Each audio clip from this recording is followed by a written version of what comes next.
আমাদের প্রত্যেকের জীবনে খুব কাছের বন্ধু বা প্রিয় বন্ধু থাকে।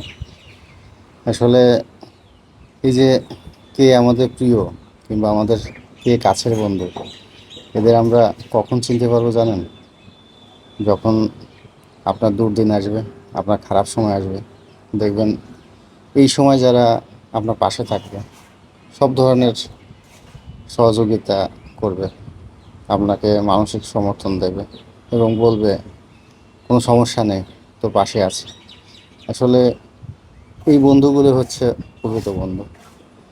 বন্ধু স্বাভাবিক অবস্থায় অনেকে দেখবেন খুব প্রিয় বন্ধু, কিন্তু এসব বন্ধু আপনার দুর্দিনে থাকবে না। দুর্দিনে যারা পাশে থাকবে, ওই বন্ধুটাই হচ্ছে আপনার একদম কাছের বন্ধু এবং আপন বন্ধু। এই বন্ধুর গুরুত্ব জীবনে প্রচণ্ড। এরকম বন্ধু থাকলে জীবনে আর পিছিয়ে পড়তে হয় না, আপনি এগিয়ে যাবেন। ধন্যবাদ।